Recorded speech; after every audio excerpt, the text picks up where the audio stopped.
Number 10, you question everything you're in a group chat. Someone drops a fun fact. Everyone reacts with a lazy thumbs up. But you search it. Not because you're arrogant, but because your mind refuses to take anything at face value. You're wired to doubt. Your brain has a built-in reflex that whispers, prove it. This instinct shields you from manipulation, but it also makes you appear distant or too serious. Psychologists call it epistemic curiosity, the hunger for truth, not just trivia. The irony? You don't choose to be skeptical. Your mind simply won't rest until it sees the full picture. When your awareness is trained to catch inconsistencies, the world turns into an endless maze of puzzles. Conversations others find enjoyable, gossip, politics, trends, feel hollow to you. Studies even show that overanalyzing weakens social bonding. While others connect, you dissect. So, when they tell you think too much, what they're really saying is, you notice what I ignore. Intelligence can feel isolating, not because you dislike people, but because you perceive the deeper patterns beneath their words. Number 9, you get bored fast. You start a new job, hobby, or show, and within 2 weeks, it feels done. Not because it's dull, but because you've already cracked its code. Highly intelligent people have a low tolerance for mental monotony. Once the challenge fades, your brain craves novelty like oxygen. It's not about thrill seeking through danger. It's about chasing the next idea, mystery, or project that pushes your limits. But this craving comes with chaos.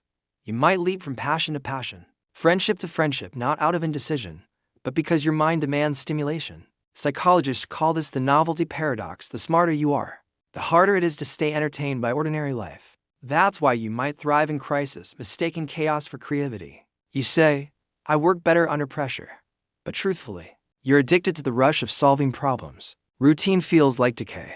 Yet boredom isn't your enemy. It's the silence where true creativity brews. The challenge is not to run from stillness, but to stay long enough to let genius emerge. Number 8, you argue with yourself inside your head.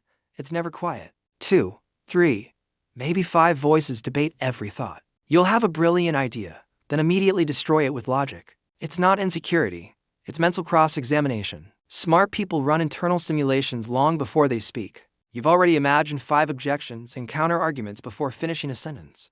That's why talking to you feels like sparring, even when you're just conversing. Philosophers call this dialectical reasoning, the mind challenging itself to uncover truth.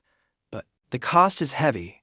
You rarely feel certain for every conclusion. A whisper follows, but what if you're wrong? You crave peace but can't mute the courtroom in your head. Still, this inner conflict drives evolution. Every thinker from Socrates to Einstein lived inside that same storm.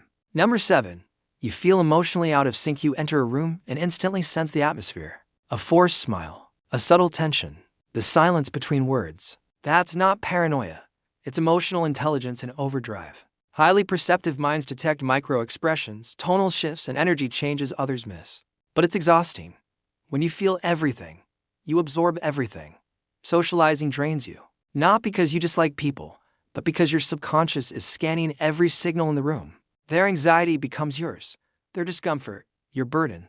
While others laugh it off, you're stuck decoding it. This hyperempathy can make you seem detached, when in truth, you're overwhelmed. Intelligence doesn't always grant social ease, it heightens sensitivity. You don't just see people, you feel the invisible strings connecting them. And sometimes, you wish you didn't. Number 6, you struggle to relate. You start explaining something you're passionate about. Your eyes light up, your thoughts race, then you notice blank stares, the silence hits. It's not because you're strange, it's because your mind moves too fast. This mismatch is called asynchronous communication. You leap ahead, skipping steps others need. What's obvious to you feels like teleportation to them. Over time, this mental gap isolates you. You either simplify yourself to fit in or stay quiet to avoid the effort. Both hurt. Albert Camus once said, intelligence isolates. He was right. The higher your awareness, the lonelier the world feels, not from lack of connection, but lack of depth. Yet true companionship doesn't come from equal intellect, but equal curiosity. You don't need someone who thinks like you. You need someone who thinks with you.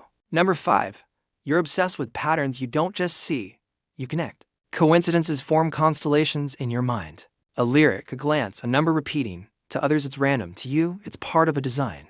This isn't superstition. It's pattern recognition bias, a hallmark of intelligence and creativity.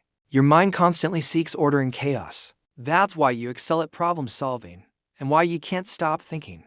You catch what others miss, subtle sadness, hidden motives, systemic flaws. But that same gift breeds restlessness. The world feels like a riddle begging to be solved. When people say, you're overanalyzing, they don't realize this is your reality. You see too much. Connect to fast. It's not a flaw. It's your lens. History's greatest minds shared that obsession. Newton found gravity in an apple. Tesla found blueprints in lightning. The line between brilliance and burnout. Knowing when to stop decoding the noise. Number 4. You hate small talk, you can do it. The weather, weekend plans. Oft is gossip, but every second feels like sandpaper on your soul. Small talk starves your mind. You crave meaning. The kind of conversation that dives deep, where ideas collide and time dissolves. It's not arrogance. It's hunger. Your curiosity doesn't feed on surface-level chatter. Yet in a world that thrives on it, you can seem antisocial or intense. But here's the paradox. Small talk is the gate to real talk. It's the calibration phase before depth. Learning to navigate it doesn't make you fake. It opens more doors. Maybe it's not about pretending to care about the weather. Maybe it's realizing that sometimes another deep soul hides behind that small talk, testing if you're safe to dive deeper. Number 3.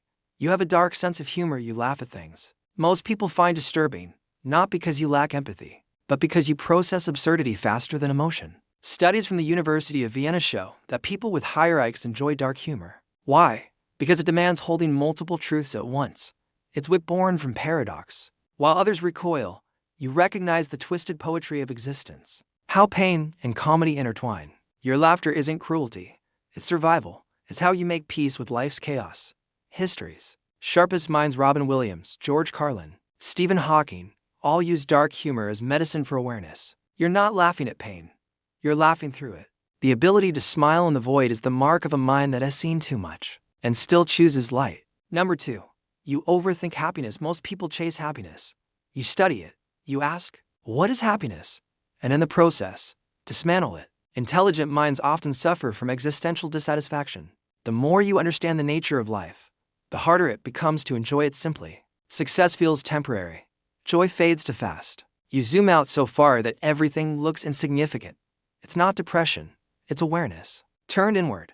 The intelligence paradox says the smarter you are, the harder it is to stay happy. Because when you grasp how fleeting it all is, permanence feels like an illusion. But meaning isn't something you find, it's something you create. True satisfaction comes when your mind stops consuming and starts building. Ideas, stories, systems, worlds. If this world feels too small, make your own. Number 1. You feel like an outsider even surrounded by love, laughter, and noise. You sometimes feel apart, watching life through glass, not because you're cold, but because you see too much. Awareness builds distance. You understand how fragile everything is, how temporary.